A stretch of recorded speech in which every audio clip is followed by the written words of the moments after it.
Привет, друзья! С вами Макс и канал Простейшая Рыбалка. Хотите поймать судака, окуня или щуку своей мечты? Сегодня я покажу вам, как сделать крутой балансир своими руками, который станет вашим секретным оружием на рыбалке. Такой балансир привлекает хищников даже в самые пассивные дни, когда кажется, что рыба вообще не активна. Его уникальная игра и яркие цвета работают на провокацию даже самого осторожного хищника. Уникальность этого балансира состоит в том, что у него нет пластикового хвостика. Хвостик этот почти вечный, и он очень привлекает рыбу. Таким балансиром можно успешно ловить рыбу зимой с лунки, так и летом с лодки. Ну что, давайте не будем много трындеть, начнем изготовление рабочих балансиров. А для изготовления балансира нам понадобится вот такая вот классная китайская форма. Такую форму я заказал с Китая за $5. Форма очень простая, но классная. Это успешная копия на балансир фирмы Rapala. Острые прочные крючки – это успех любой рыбалки. Я буду использовать тоже китайские крючки. Не так важно, какая фирма-производитель, а главное, чтобы было длинное цевье и был крючок прочный и острый. Дальше буду использовать обычную проволочку тоненькую. Проволоку можно использовать нержавейку, можно обычную, это не принципиально.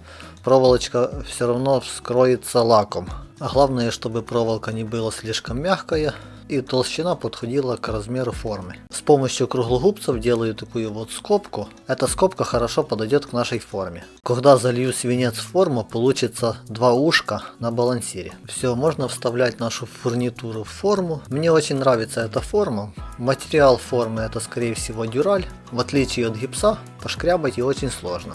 А при заливке свинца очень хорошо видно мелкие детали, такие как глаза и мелкие чешуйки. Вставляем сначала скобки, потом вставляем крючки и закрываем нашу форму. Главное, чтобы пазы совпали.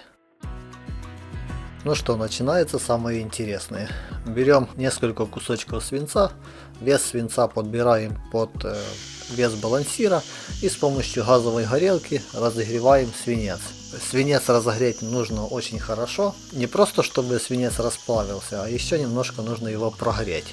При работе со свинцом соблюдайте технику безопасности, лучше это делать на открытом воздухе, либо в помещении с хорошей вентиляцией. Также, чтобы хорошо пролился свинец, лучше прогреть немножко форму. Одеваем защитные перчатки и заливаем свинец в отверстие в нашей форме. Несколько минут форма постояла и можно вынимать наш балансир. Балансир еще горячий, поэтому используем какой-то инструмент. А чтобы заготовка хорошо доставалась с формы, форму лучше всего прокоптить с помощью парафиновой свечи. Вот такая красота у меня получилась. На заготовке идеально видно мелкие детали, чешуйки, свинец хорошо пролился и крючки держатся очень хорошо. Осталось отрезать литничок с помощью бокорезов. Это идеальный инструмент для этого дела. Ну и можно подрезать заусенцы с помощью обычного канцелярского ножа. Так как форма хорошая, обработки совсем немного.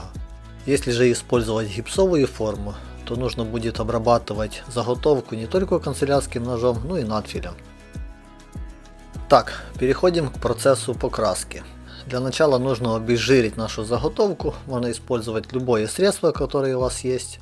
С помощью тряпочки какой-то протираем, хорошенько вытираем нашу заготовку.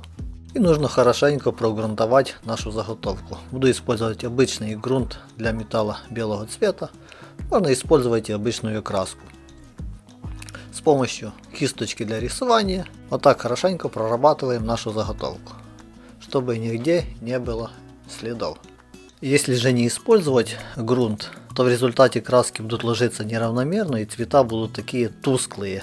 И краска будет держаться намного крепче. Не будет видно следов от укусов 10-килограммовых щук. Вот я сделал такую вот миниатюрную сушилку для балансиров и оставляем нашу заготовку сохнуть. Для наглядности буду использовать 3 заготовки. Опять же берем обычные акварелевые китайские краски и с помощью кисточки будем раскрашивать, задавать основной цвет нашим балансирам. Такие дешевые акварельные краски можно найти в любом канцелярском магазине. Они очень хорошо ровненько ложатся поверх грунта, очень хорошо держится эта краска. Ну, плюс ко всему мы же будем скрывать наш балансир дополнительно лаком для крепкости. С помощью кисточки так хорошенько размазываем полностью по всему балансирчику, по всей заготовке. Ну и как вариант тоже можно покрасить с помощью обычного лака для ногтей. Не все рыбаки, использующие балансиры, наверное, знают, чем же популярные балансиры. Популярны они тем, что имеют уникальную форму, которая позволяет имитировать плавание с именно раненой рыбы. При правильной проводке балансир ныряет как бы со стороны в сторону, создавая реалистичные движения, которые привлекают хищников. Ну и плюс ко всему, они многофункциональные. Хотя балансиры и считаются зимними приманками, они также хорошо работают и летом при вертикальном блестении с лодки. Я не раз в своих видео показывал, как я ловлю окуня с лодки на балансиры. Именно на такие балансиры, которые мы сейчас делаем. Дальше я буду использовать аэрограф для покраски. Этот цвет будет как заводской, очень красивый. Если делаете для себя, можно использовать и обычные кисточки, раскрасить, сделать какие-то полоски. Буду использовать специальные краски для аэрографа. Они хорошо ложатся на поверхность заготовки и прохожу определенными цветами. Низ я чаще всего делаю какой-то яркий, а верх темный, как бы темная спинка. Чем-то похоже на окушка, на маленькую плотвичку. Короче, нужно красить в тот цвет, в который вы верите, так как работает лучше всего та приманка, на которую чаще всего ловишь, в которую больше всего веришь. Дальше с помощью белого лака либо белой краски делаем глазки. Глазки можно вырезать из фольги и приклеить, можно нарисовать. Мне больше нравятся нарисованные. Белый фон и черная точечка. Так как приклеенные глазки очень часто отлетают, клей не всегда очень хорошо держится, а краску стереть намного сложнее. Да, создание балансиров — это творческая работа. Не каждый может сделать такой балансир. Проще всего балансир купить и поехать на рыбалку и ловить рыбу. Ну а если же нечего делать и хочется немножко пострадать, то можно и делать такие балансиры. Так, дальше берем тоненькую нитку, яркого цвета желательно, красную, розовую, можно какой-то флуоресцентный цвет. И приматываем несколько жестких волосков, можно с обычной щетки. Такие жесткие волоски, в отличие от пластика, их никогда не ломаются и показывают очень красивую игру.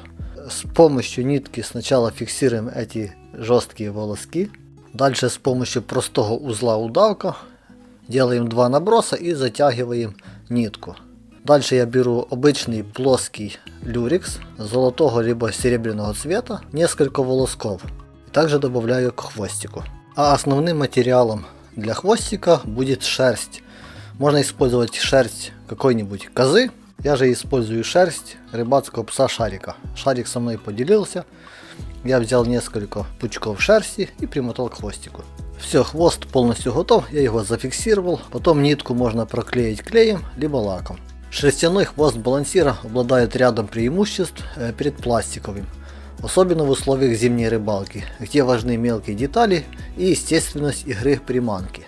А чтобы балансир долго служил и краска не слазила, нужно балансир покрыть прозрачным лаком. Можно использовать лак для ногтей, можно автомобильный лак. Я же использую такой вот закрепитель. Хорошенько покрываем балансир одним слоем лака и с помощью ультрафиолетовой лампы сушим балансир. Несколько секунд и балансир полностью готов. Теперь у вас есть своя уникальная приманка, которая может поймать самую крупную рыбу. Главное, верьте в свои силы и экспериментируйте. Если вам понравилось это видео, не забудьте поставить лайк, подписаться на канал и написать комментарий. Всем пока!